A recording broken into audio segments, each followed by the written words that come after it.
Okay, we're continuing Holy Grail Wisdom Quotes in alphabetical order by me, Pete Rogers. Here's Heinrich von Trietschke, a guy who lived around, the late 1800s. And this idea of nationalism is something that has been present in all major powerful countries since the beginning of recorded time.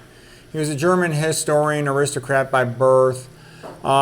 First of all, he says, Roman literature is Greek literature written in Latin. Now, that's a little bit funny because the Romans were kind of backward compared to the Greeks, and they just copied everything from the Greeks.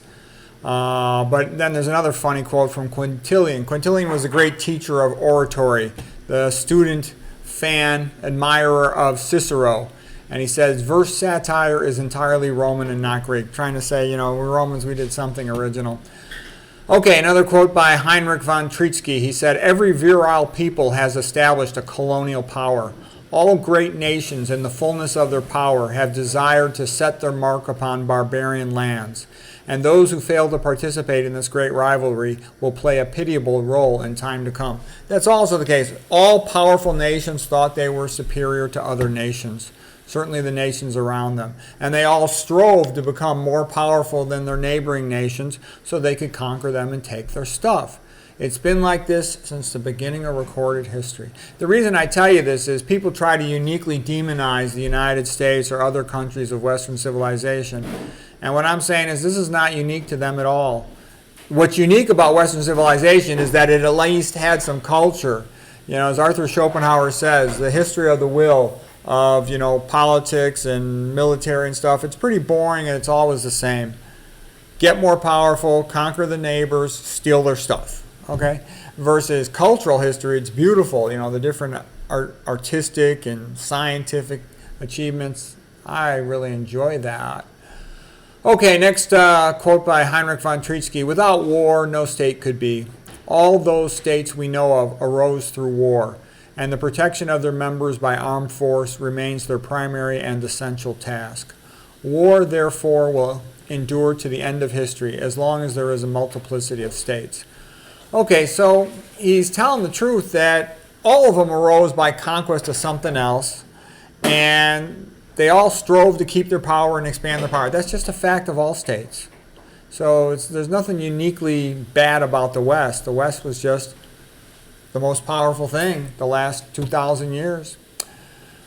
Okay, next we're going to do the English novelist Anthony Trollope.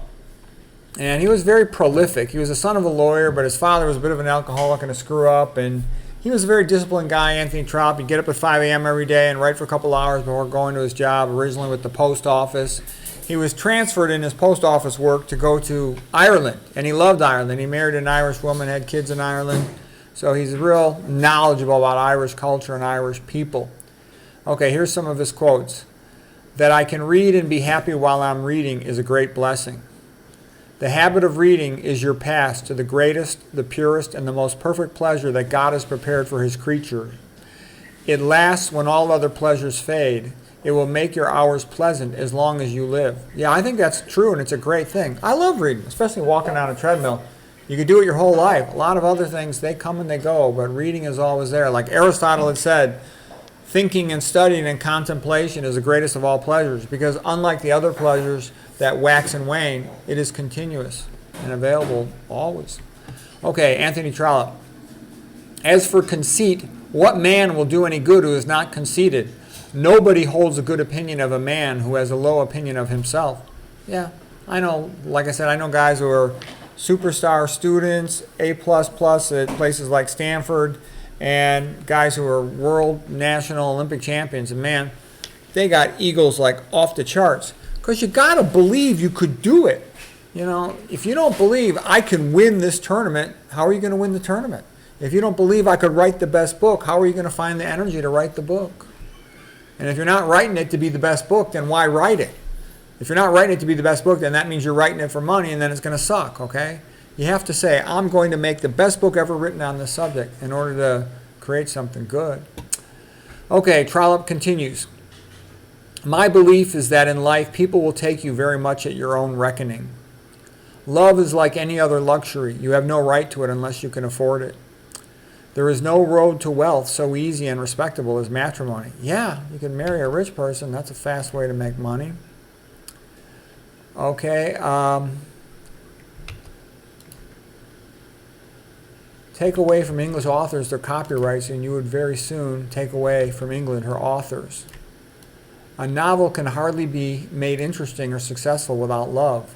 It is necessary because the passion is one which interests or has interested us all.